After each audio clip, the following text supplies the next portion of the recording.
everyone. Welcome to our episode of 123 Wrestling right here on SRB TV. I am Chris, and as always, joined by Nick Slade. Let's go. Yeah.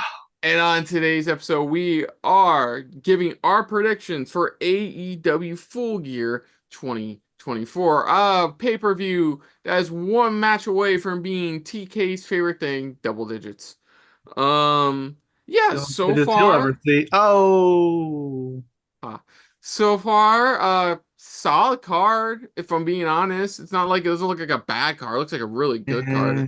Honest, maybe okay, maybe one match on the main card. Maybe one match. The rest looks like it's stacked. It is actually honestly got pretty stacked. Um, Yeah, it's just that none of the stories are throwing me. but let's start where we've been going with AEW. Because whoo boy, let us start with the I can't believe I'm saying this with the biggest hot button topic. What was it? The biggest hot button topic of AEW, and I can't believe this is coming out of my mouth. The stuff with Danhausen, Oh, that. like, yeah, that. Like, what in the ever-loving fuck? Like, I knew he was taking time away for, like, personal reasons, and he's been showing up here and there.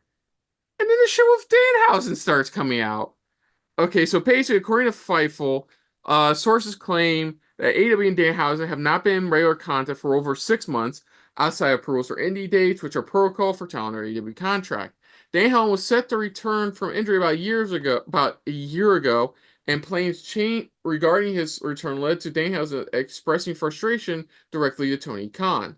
There have been a few pitches to possibly bring Danhausen back earlier in the year, and Fightful was told that Bryan Danielson is a big proponent of this. Good job, Bryan. Nothing emerged from those plans, but Danielson has been willing to return to work for AEW. We're told that AEW was of the belief that Danielson wanted to prioritize any bookings or wrestling collision on Saturdays. On the other side, I think that Danielson indicated AEW that there were family-related reasons that could and did change this year run. I think we briefly brought up before, sadly, his wife had a miscarriage, and him and his wife have been going through a lot and stuff like that, even ridicule on social media. And then more came out to responding in response to the Fightful post. Take is article from Voices of Wrestling. Take this however you want. A few months ago, Voices of Wrestling said on their podcast that AEW and Danhausen are pretty much done with each other and just waiting out the contract. They said Danhausen has heat with AEW. Danhausen, of all fucking people, by the way. Due to some posts he made during Brawl 2, an unclear dispute about merch royalties, and some of his indie bookings. They also said Bryan Danielson pitched an idea where he could get some Fluquins or people a la Toriano, and this is where first strike, true strike with me with Tony Khan. And all Tony said was, "I hate Toriano." Man, Like I Tony thought Khan hates Toru Yano, yeah, that's according to what Voices of Wrestling found one of out. the funniest guys in wrestling. One of the best comedic wrestlers of our current era. Okay, The this man who explains single-handedly can make a House of Torture match semi-interesting. the guy who made Kenny Omega losing by countout funny. The guy who gave John Moxley his first loss in New Japan. That was funny. I still am pissed about that to this day. I'm like, of everybody. Fucking Oh Yano. man, what? This explains a lot about Tony Khan's sense of Okay, humor. but anyways, yeah, I had no idea Danhausen was going through this at AEW. Like, I mean, Danhausen seems like such a nice guy. I've seen his like non-work interviews, I and mean, he comes very off he's very nice but very evil. well, I mean, his I know. non kayfabe persona, and like he did a Chris Van Fleet years ago, and just as himself, and like comes off like a generally good dude. I actually Like, saw him on an indie show before he became the Danhausen character when he was still going by his full name. mm-hmm. Yeah, and like the guy loves the business, so like when AEW fucks up somebody like Danhausen, like seriously, Danhausen. How you fuck that up? And I give props to once again Bryan Danielson, best wrestler in the world, was pushing for Danhausen to have some fun with Bryan Danielson. Like I mean, Hmm. have with Bryan. Like man, fucking And the thing with him and Hook was working. It was him with Hook. I thought he was gonna be part of a conglomeration because that would have been a nice pairing. Danhausen and fucking Mark Briscoe. Like, The most random group in AEW. okay, let's move on. Because That's much of nonsense. What like I feel bad for Danhausen. In this case, I'm on his side. Like, it does seem like he wanted to do more, and among other things, was not getting his way to AEW, and he's just like, okay, fuck it. so basically they couldn't come to an agreement on what was it like merch royalties. It was Yeah. stuff he said during Brawlout 2, merch Do you remember what he royalties. said? I can't remember what he said. He probably was on like he's probably non kayfabe shooting on like the incident or something like that. Yeah, unconscious about merch royalties and some of his indie bookings. Which okay, that part I'm like, but you're barely fucking using him as it is. Yeah. How are you having merch disputes with fucking not merch disputes, indie booking disputes with him? Like Hmm. the dude's willing to put in the time, and your guys are the ones who let people run indie bookings as long as you give the okay. Kind And of you're makes me barely wonder. using. Kind of make you Yeah, wonder. The thing with the boys was actually who was telling the truth on that. yeah. Like I think I still kind of lean it was AEW's fault on that. Like the boys could have done a couple of things to handle the situation better, but I'm leaning more towards on AEW for fucking that up. Jeez, But anyways, let's move on from that. Tony Storm has claimed she is retiring from professional wrestling, which we work. yeah, that's what I immediately thought. Yeah, according to SB Nation, she told, I am not used to being a loser. I've failed at everything. I lost in AEW, I lost in Japan, I lost in Mexico. This is the last you hear from me again. Enjoy Mariah May as your champion. You can enjoy all that. Yeah, she's coming back probably Saturday. Because one segment we can talk about here is that apparently Mina Shirakawa and Anna, well, not Anna Jay, Mina Shirakawa and Mariah May are having a championship celebration finally. That yeah, that's where you bring back Tony. But does she come back as time was Tony Storm No, or no, no. You bring her back. Somebody made a good point online. You bring her back into the next era. So she's like what 20? Like what is it? Like 1920s. You yeah, bring her back Golden into the Age next big era of cinema. So like the 50s and 60s. or the Hayes Code? Like something like that. Something about a good point. Like every time she leaves for a while, she comes back as a new era of cinema. Like So eventually she'll get to the peak of cinema, which is the 80s. exactly. So, oh man, God, can you imagine 80s theme, 80s bit, 80s version of her theme song? Ooh. That'd be sound pretty. Probably too borderline Outrunners theme, but you know, is what it is. Yeah, she's coming back. Who are we fucking kidding? Like she is definitely coming. If anything, she could be part of that thing they announced for Wrestle Dynasty. That was it that four-way on four-way women's four-way match. International Cup, Super Galactic, Bonanza, Blast, Continental Classical, Continental Breakfast, Slam Cake, Pancake, Have a Nice Day, Bonanza. Electric Boogaloo edition. Yes.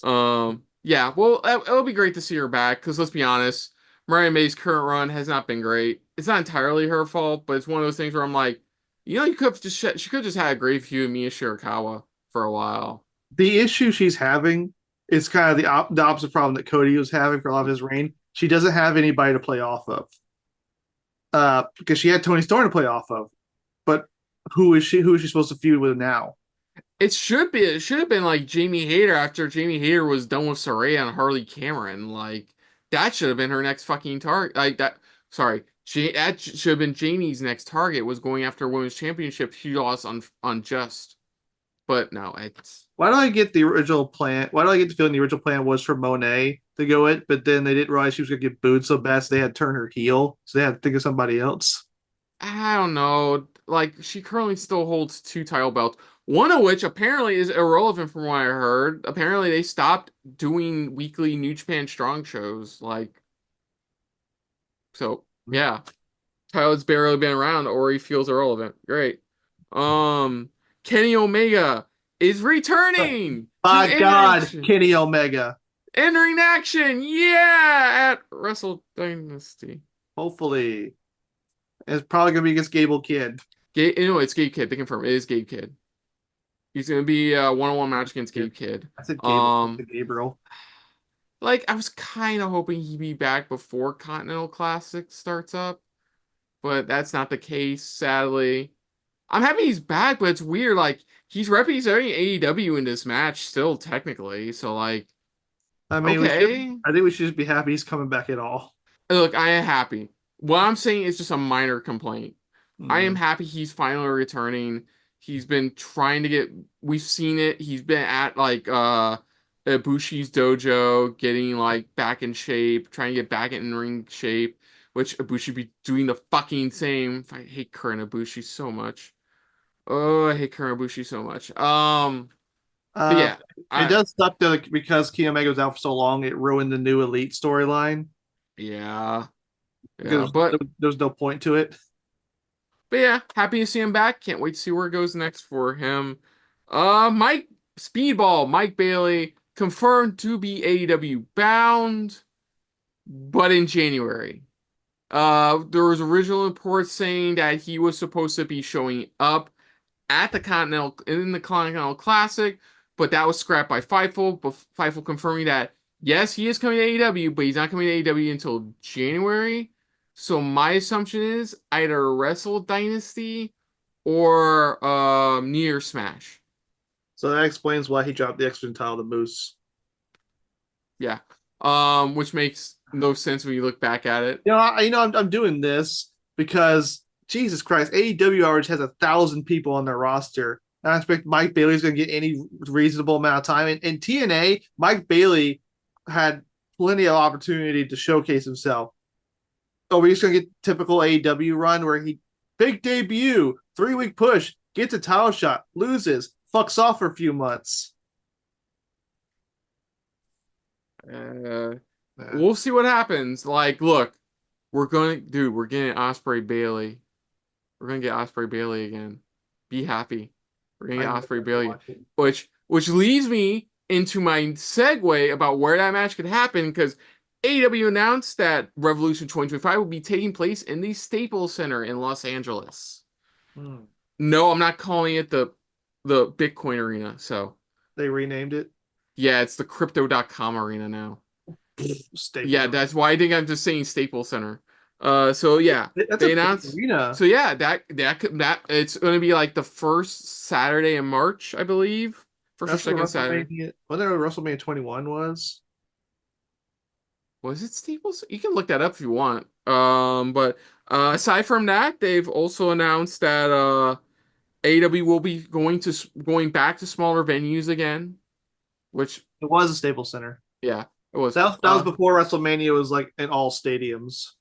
Yeah. So yeah, AEW confirmed that they'll be booking smaller venues. They will be filming multiple episodes of Collision at Hammerstein Ballroom alongside Ring of Honor Final Battle, this year's Final Battle. That reminds me, I guess WWE was really impressed by how well the NXT episode in the ECW arena went. So apparently they tried to get the Hammerstein Ballroom for the NXT, but they couldn't because Yeah. AEW had already booked it. Yeah, they didn't want to do it too close, but apparently he's considering doing the Hammer is it 2300 like making that annual thing. Well, I guess as long as you can dig up some ECW alumni, I guess it works. Diamond doesn't nowadays, unfortunately. Uh, Okay, so let's see. It says I'll save it for later. I mean, it is a nice. Apparently another match confirmed for Wrestle Dynasty is a non-title match. Zack Sabre Jr. versus Ricochet, which Is should it be a good one. is it non-title unless Zack Sabre retains at Wrestle? Uh, it was announced it was ZSH Ricochet, and then when the match graphic was eventually revealed, they revealed it's just a match. It's not a match for a title because you want to leave it open for like I believe they confirmed it's going to be ZSH Shota. Yeah, Uh, it makes me feel like the reason they put on SAJ sooner, not just so he could be go into Royal Quest as champion, because I feel like they're really about to push Shota Uno, yeah. and I think he's gonna win at Wrestle Kingdom. We'll see what happens, but yeah, that match is confirmed for Wrestle Dynasty. Yeah, three matches I believe have already well, I think three or four. I'll have to look later. Powerhouse Hobbs officially came back. Happy for him that he's back. He's now part of like Will Ospreay's like anti Oh, Don Callis faction. okay. Mark Davis is back as well from injury. He has first match back tonight, in losing fashion. Julia Hart's coming back. She's been doing vignettes leading to her eventual return, even shooting an arrow into herself. Yeah. Yeah, I saw that. That was Um. Oh, and the most very important funny. news: Alex Reynolds of the Dark Order looks very, very similar to James Drake of Grizzly Young Vets, Mm. and it is creepy how accurate that is. Grizzly Young Vex won the strong tag team titles. Good for them. But yeah, let's get to the action. We have 9 matches on the card. We are not talking about the pre-show Are match because I do not care for the pre-show match.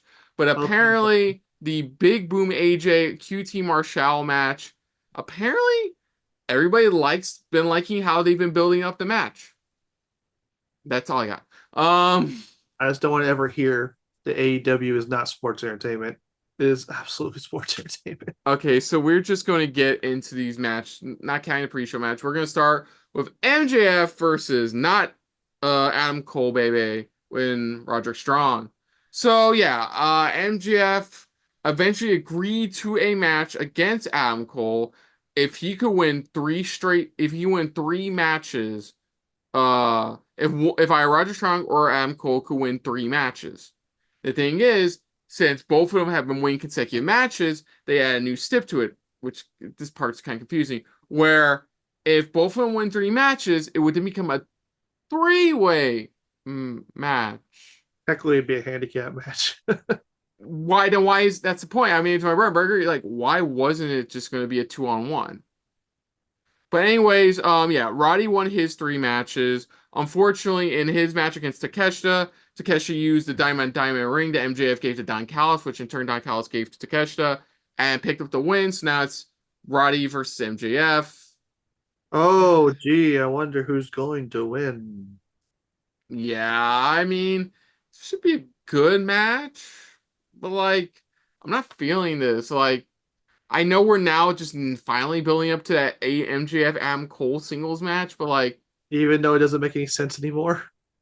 yeah. Adam Cole's a Yeah. face. Why? Like, why are you the face? Yeah, I'm just gonna pick MJF for this one and move on. Yeah, yeah, yeah. Ooh, but next up, Jay White versus Hangman Adam Page. I mean 2. AEW edition 2. Yeah, so Jay White snuck a win on Hangman, attacking his knee a lot and picking up the win at Wrestle Dream. Took me 2 seconds to realize that. And it's been great back and forth between the two. Jay White clearly bringing up the fact that even during their time in New Japan, Jay White was always dominant over Adam Page. So and at Full Gear, it's not going to be any different. This it should be a banger of a match. Like the one at Wrestle Dream was one of the best matches of that card. Like that was a Yeah. hell of a good match. I still think having Hangman lose was a mistake. Did it hurt his momentum after that great feud with Swerve Strickland? Which To be is fair, why. Well, go ahead. he gained that momentum back when he tagged team with Christian Cage last week. Did he get his momentum back? I just feel like you got. Oh, sorry. I forgot to put the air quotes. Air quotes, gain momentum. Did he get there? I don't know. Like, what is the point of this feud? Like, is it just to keep Hangman busy until they can find out what to do with him? Uh, like honestly, Hangman should win this match because having him lose twice in a row to Jay White will undo good momentum he had built up against Swerve Strickland. Like you're just wasting that freaking bloody ass steel cage match for a feud that doesn't really have anything on the line. Yeah. Yeah, Hangman as well. I think we're one-on-oneing this, and then we're gonna do some big payoff match, maybe at World's End. Or Winners coming. I forgot to mention they confirmed that's still happening in like early December. Even though Game of Um, Thrones hasn't been relevant in years. Whatever. House of Dragon is Um, good though. yeah. So yeah, Hangman, cool. Man, this is getting quicker than I thought it would. Would. That's what I'm saying. Like I'm sure a lot of these matches are gonna be good. It's just a lot of the build up to them just makes it hard for me to really care that much. Yeah, I don't blame it. Next up, in a 4-way tag team match for the AEW World Tag Team Championships, Private Party Well, defend against the Outrunners, Kings of the Black Throne, and the Acclaimed. So, yeah, the impossible happened about 2 weeks ago on Dynamite, and that is Private Party beat the Young Bucks to become the new World Tag Team Champions. In a hell of a good match, by the way, like really good stuff. And yeah, so they decided to do not like really a tournament series. So like over the course of the next few weeks, they Qualification. had individual, what was it? I call them qualification matches. Qualifiers. Yeah, they had qualifiers, which each match, each one happening on like back for pushing Collision and Dynamite, and eventually it came to be Outrunners, Kings of Blackthorn, and Acclaimed. Mm. With let's not forget Acclaimed getting tantalized, or one of the members of King getting tantalized by the MVP's offerings. But yeah, hmm, this will be their first actual title defense. And it's in a Um, random four-way match with okay. Yeah, I'm going to say Private Party retain. Yeah. Like, I Again, don't think you just have him win it after all like 5 years of going for it, just to have it lost in the first pay-per-view. that's why I'm saying, why are we doing a big four-way match? It's to get more people on the card, and Yeah. it's to claim, hey, look, we have a tag team division. Though, let's be honest, all four of these teams are like the only relevant ones aside from like what FTR. And what more can you really do with FTR? Yeah. Like you've already given him so much gold, you can't really give him gold again so soon. But yeah, I'd say Private Party retains. I think it should be a Yeah. good match. It should be a really fun Yeah. Yeah. match. I mean, I can see the Outrunners because I don't really see them on TV. So, Mm, like, yeah. I'm sure, like, from what you're telling me about their gimmick, it sounds like I like them. Yeah, Outrunners are like the most over tag team in AEW right now. So It's because they're like like they're basically an '80s tag team, right? yeah, the A's theme, like it's pretty dope. But yeah, Bruce if Magnum and Turbo Floyd. hell yeah. Yeah, if anybody else wins this, I would say it's the Outrunners. But like I'm gonna stick with my gut and say Private Party to retain. Yeah, yeah, Yeah, so yeah. one sec. Next up, for the AEW TBS Championship, we have Mercedes Moné defending her title against Chris Statlander. So Who's a face yeah, now for no reason. Chris Statlander was made a face. Why? Because we needed somebody to feud with Monet. That is the reason they are feuding. And like this only thing that's come from his storyline is two things. One, it's very obvious Camille's going to be eventually turning on Monet. And two, apparently you can run somebody over your truck and it's okay by management. Or attempt to run over somebody with your truck. Like, Meh, that stuff happened all the time in the Attitude Era. yeah, but I think It's wrestling logic, wrestling world logic. my only favorite part about this feud was when like Camille was having a stare down with Statlander and Monet tried to do a sneak attack on Statlander. Statlander didn't sell it. Like, it's like, really? I see Monet retaining here. Yeah, Like the Julia Hart vignettes make me think it's going to be Julia Hart taking the towel off Monet. Like I would see it being her if anybody at the moment. I yeah, wanted to because be Willow to be ironic, but like Willow's I think trapped in the Ring of Honor vortex right now. yeah, can she take the belt off Athena? Can somebody please take the belt off Athena, please? But yeah, I say Monet retains. Yeah, Camille probably interferes in some way or some shit. I don't know. Yeah, I have, I kind of like Sasha Banks when she was in WWE. Like when she wasn't my favorite, but AEW, I just don't care. I just don't care. Yeah, I'm not feeling the Monet. yeah, I'm not feeling the CEO glow. Ugh. Next up, Swerve Strickland takes on Hurt Syndicate member Bobby Lashley. The Almighty. So, at the spooky spooktacular fest on Dynamite, yeah, Bobby Lashley showed up, and he's here, and he's had some words, and he can tell it's been a long day for me because I'm not describing this He's well. got his bootleg Hurt business. I mean, Hurt Syndicate. I guess so different. And yeah, he's just looking to just like taking names, getting gold, all the Hurt Business stuff, just switch out the word business and syndicate. Um, yeah, and it's become fun. Like tonight on Dynamite, Swerve attacked him upside the head with a steel chain, and then he did again. After I'm not joking, Lashley has first AEW match, handicap match against a jobber and Cheeseburger. I'm not fucking kidding. I saw Cheeseburger like, the fuck is Cheeseburger doing in this match? Like, yeah. Did that help Lashley really at all? I mean, we kind of already know he's a big bad dude. Did we need to waste time on that? Then thanks to a distraction from Prince Nana, Swerve got another one hand on Bobby Lashley and him again upside the head with the chain and did hit a house call on him and So that means he's yeah. losing. Oh, severely. Yes. Um, It's just man, Swerve. Ever since he's lost the title, like he lost the title to Bryan, then he lost to Hangman Adam Page, and now he's probably going to lose to Lashley. Like, do we really need Swerve to lose that much? And but the thing is, you can't have Lashley lose his first match because that's a yeah. waste of money. Mm. So neither of these guys are going to benefit from losing here. Oh yeah, definitely. So why do it now? Like I feel like it's kind of been rushed a little bit. Honestly, I feel like they should have done Swerve versus Shelton on this show, had Lashley debut here, and then do Swerve Lashley. I don't know. Was it World's Ends the next pay per view?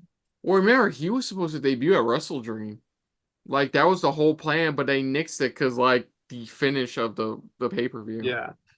My thing is like at least Swerve could have gotten a big pay per view win over Shelton Benjamin, and then he could lose to Lashley because like at least he'll have a win before he gets to Lashley. Now he's just losing. Like it's not doing great for his momentum. I guess we'll see what happens overall. But But yeah, yeah, we're I both think we picking both agree. Lashley. We both agree on the Almighty's winning. Yeah, definitely. We've been agreeing. Next, We're on the same wavelength, or is it just too predictable? Either way, Matt made a change with this next match as Jack Perry defends his TNT Championship against Daniel Garcia. This has been heating up since the Death Riders made their debut, and Daniel Garcia calling Jack Perry like a wussy of a champ, basically. And yeah, it's been back and forth between these two. Daniel Garcia calling him a fake champion, stuff like that. And then I didn't know this happened until they showed a recap on Dynamite. On Collision, Perry attacks oh my god, the guy who's on commentary right now more often than not. Oh my god, it's Daniel Garcia's buddy. It's not Cool Hand Ange. By the way, congratulations to him and Ruby for the birth of their child. Um, Ruby Soho.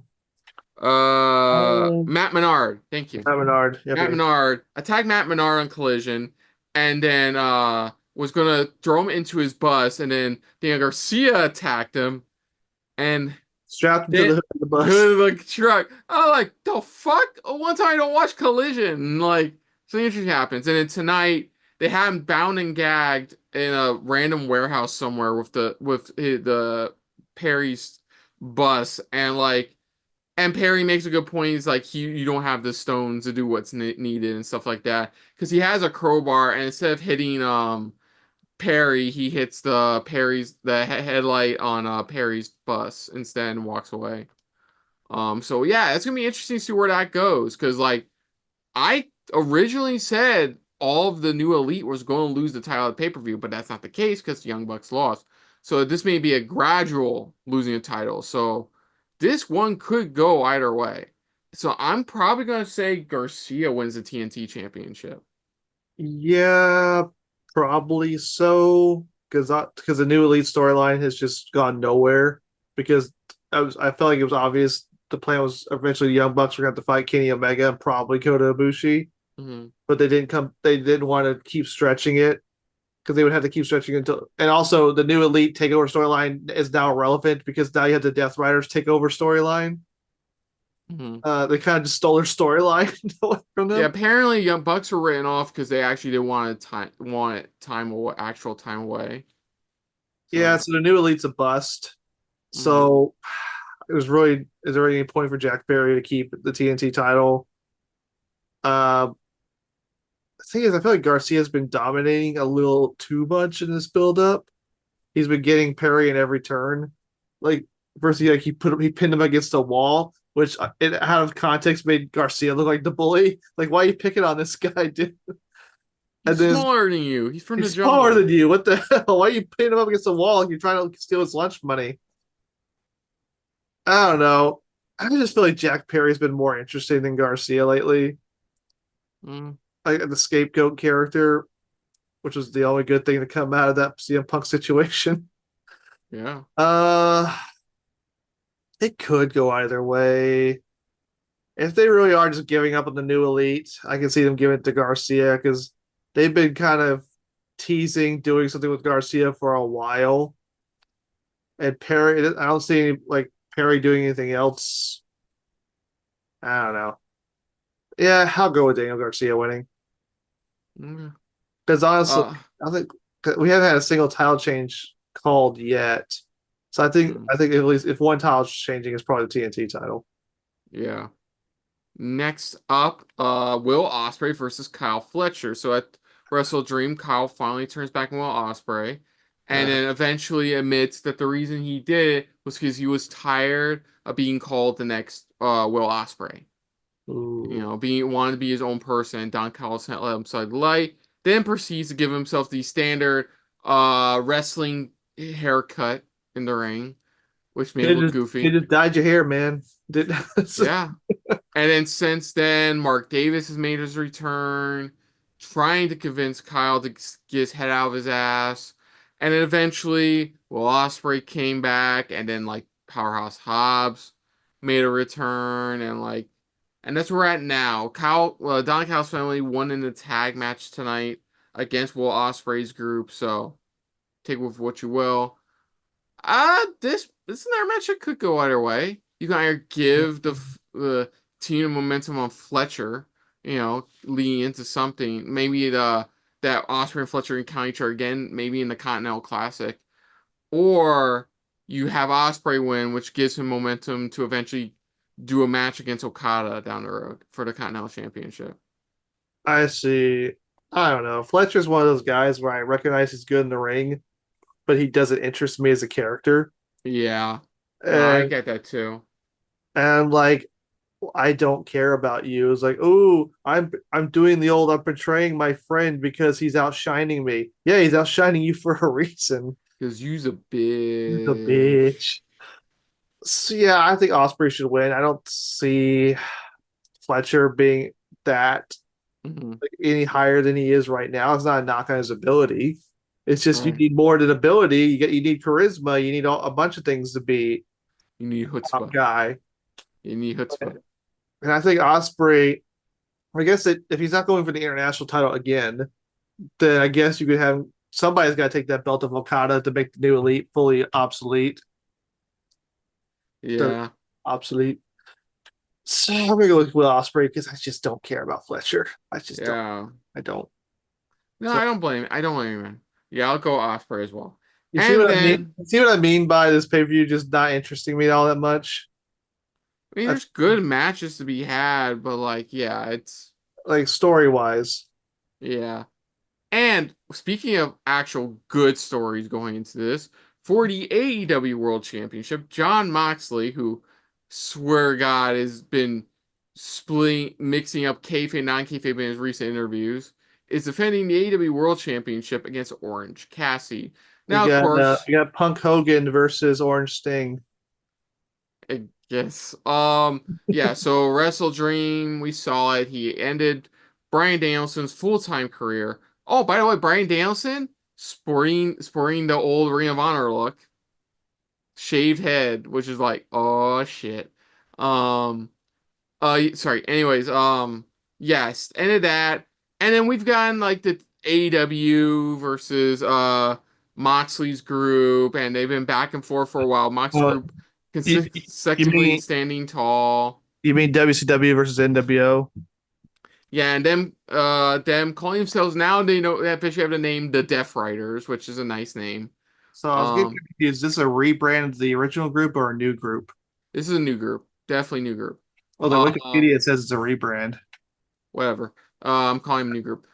So yeah, so that's where we're at now is that like he feels like you're either with them or against them in leading AEW into the future that it needs to be at. Whatever that means. Whatever that means exactly. And in comes Orange Cassidy, who, his big claim to fame is he actually does have a win against Moxley. Not Mm-hmm. only that, Yeah. but over those few weeks, he's been like hesitant about helping out because he doesn't want to get involved. He's not gonna get involved. This is not his fight. He doesn't feel like being a part of this. And then they flat out decommission Chuck Taylor. So And like then they made it personal. then they made it extremely personal, and Why, that's where we're why at do heels? now. Why do heels keep doing this? Like, why do they keep making people threats when they don't have to? It was like this past Monday on Raw when Solo, Seth Rollins made it clear he's not going to get involved. He's not going to get involved, and Solo screws him. So now, of course, it's going to want to get involved. Why, Solo? Why'd you do that? Are you stupid? I'll give them this about Solo. They've actually started giving him a personality. Like, actually, like, he has more emotions this show. And I'm like, okay, if we had this version of Solo, I wouldn't be bitching as much. From the Yeah, but beginning, I apparently, wouldn't be. apparently Solo's not very smart. But what is it? Jacob has a heart on for him, so we know that much. I Uh, love you, Tribal Chief. my God. Okay, back to AEW is yeah, so this is just Orange Cass figures if he takes the AEW World title off of Jon Moxley, then all of this can be over with and done. Mm. Which is not happening if you didn't catch what my obvious pick is going to be. That's Uh, that's the thing that annoys me the most about this match. Because I kind of think it should be Orange Cassidy who takes down Moxley, but it's probably gonna be Darby Allin. it probably is. They're going to stretch this out for a while. I mean, hell, if this gets us Jon Moxley versus Mark Briscoe, I'm down for that. That'd be a hell of a match. Yeah. Oh, you even bring that up when talking about the MJF Roderick Strong thing. Is that Kyle O'Reilly's involved in that now? Warning Adam Cole to not get involved because MJF is just like too evil for you. Yo. You know, they I kind of thought of a way they could save this and make it make sense. Like say, oh, the reason Adam Cole betrayed MJF is he knew something about MJF, and you could reveal like, oh, MJF was actually the asshole all along and was actually was playing Adam Cole, and Cole just figured it out. But no, let's just ignore it. Let's just go pretend nothing happened. I mean, it should be a good match. If you gotta remember last year's All Out when it was them two in the main event, that was a good one too. So this one's gonna be a hell of a one, especially the fact whoever's there for conglomeration's going to interfere. Like Death Rider's gonna be involved. Like everybody's going to be involved in this match. Somebody Moxley unfortunately is gonna stand tall in this. As much as we like to not want it to be him, it would be cool to give Cassie the world title if I'm being honest, but sadly, I don't think that's gonna happen. because here's the thing, I like Darby Allin fine, but I don't see him as much of as a potential long term main eventer as I see at Orange Cassidy. Because Allen's good at the Daredevil stuff, but if you ever try to hear him talk, it's like not much there. Like to me, he's very small. He doesn't really talk that all that much. But Orange Cat, so it's kind of hard to buy him as somebody who could take on guys like John Moxley and people in that scene. Like you can make him like they're trying to make him out like he's Sting, but he's like half Sting size. So like he's fine as the underdog character. But Orange Cassidy, he's got decent enough size. I know he doesn't talk much, but when he does, he can cut a good promo. Hmm. He's got a character that's more than just one dimensional. So I think Orange Cassidy makes a whole lot more sense. If you want like a AEW original to be the one to take down John Moxley, I would rather it be Orange Cassidy instead of Darby Allin. And also, it feels like with Darby Allin because I know it feels like again they're just ripping off the NWO storyline. Oh yeah, Hmm. who took down the NWO? Like, oh, Sting. So let's get knockoff Sting. Like, no offense, Darby Allin. Let's get knockoff Sting to take down knockoff Hollywood Hogan. Hmm. It's just like, come on, we don't have to copy it that hard. Yeah, and I Uh, agree. Yeah, Moxley, unfortunately, to retain here. Yeah, Uh, like maybe if Cassie loses here and Moxley has a couple defense somebody else, Cassie can come back at the end and still be the guy to do it. mm, I don't know, but I don't know how long Moxley's going to hold the belt. I don't know if he holds it and Danielson comes back. And if Danielson comes back, you can't really have him lose again. So, but you don't. Really, it kind of doesn't make sense to have Danielson be the one to take the belt off him because the whole point, I guess, is to try to build up a new main eventer, right? mm-hmm. So I don't know what they're doing. And also, another reason I know Moxley's going to retain is they haven't revealed who his mysterious backer is yet. So the Oh, they're still storylines, doing that? I don't know. He keeps hinting there's a secret leader. Like who is it? Like is it if it's not Shane McMahon, it better be somebody like just as big, or it's going to be a freaking disappointment. Oh, don't say that, because you know it's gonna be Vince then. If it's Vince, that would be insane. But apparently, Vince is starting a new entertainment company, so With blackjack and hookers, yeah. and Kevin Dunn's not involved. So okay, so what do you think is gonna be the best match at the event? I Mm, already kind of have an idea what mine's gonna be. mm, it could be Moxie Cassidy, but that might have a lot of shenanigans and they could bring that down. Ospreay Fletcher has a lot of potential. The four-way match could be a lot of fun. White Page could tear the house down again. It kind of depends. Ooh. Like they seem like they'd all be good in different ways, you know. Mm-hmm.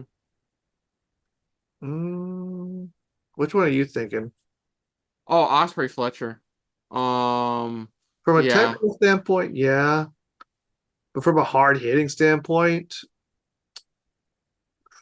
could be White Page, depending on how hard they want to go. And Moxley Cassidy, even with all the shenanigans, could still be good. And if you go with Osprey Fletcher, I'll go with White Page. White Page. It's a blank page. Hmm. Okay, I'll go Osprey Fletcher. So yeah, that's gonna do it, folks, for our predictions for Full Gear 2024. Yeah, it's one of those things where it's like it should be a good card, but feels like a really predictable card at the same time. You know what it Not, is? It reminds me of it's a WWE show. yeah. It's there to continue some storylines to get to the more important parts of the story. I guess. So yeah, that's gonna do it, folks. So other than that, if you're new to the channel, you can hit the like button if you want to talk to us more about stuff like this. Comment down below if you want to share Do us it. around, share it around, and if you like us just a little bit more than anybody else when it comes to talking about some good old-fashioned full gearness, hit the subscribe button down below and hit that bell icon as well. Let us know what you think. What are your predictions for Full Gear 2024? What do you think is gonna be best match? What do you think is gonna be favorite moment? What do you think about the overall card? In a sense. Hit this yeah, Subscribe down below. hit the subscribe button down below and hit that bell icon as well. Also, yeah, also let us know what you think of our predictions. Well, yeah, of course, Nick, aside from this channel, where can they find you elsewhere on the internet? Oh, little old me. You can find me over on the socials. So go like me on Facebook. Follow me on XX Twitter, baby. Hey, go ahead and follow me on the Instagrams too. You know you wanna. You know you wanna. Don't you wanna. Mm, do it. Yes. And then you can check out our pal Mo Brothers on the socials at Alpha Mobro. Ooh, bro. Um, yeah, Check you it can out. check out our last AEW pay-per-view reaction, which was to Wrestle Dream. We also posted up a post-show review on Crown Jewel. And you can even check out last year's Full Gear 2023 reactions. That one had the Texas Death Match, which we all really enjoyed. Yeah. Um, yeah, and for reactions for Full Year 24, it's just gonna be me and Nick. Old school. Mo will be out at, I believe, will be out of town, so it'll just be me and yeah. The next couple of pay-per-views, you guys are gonna tell we're gonna have to be a bit delayed or a bit man short. But yeah, it's just gonna be me and Nick for Full Year 2024 The reactions. original So dynamic duo. hooray! So until next time, though, I'm Kristen. I'm Nick Slade. And that has been a very full gear episode of 123 Wrestling. And we will see you guys later. Hey guys, thanks for watching. If you want to check out any of our previous reactions, as well as one of our other SRB shows, check out one of the playlists down below. And if you want to check us out in the social universe, you can find us on Twitter and Stardust at Super React Bros, as well as on Facebook at Super Reaction Bros.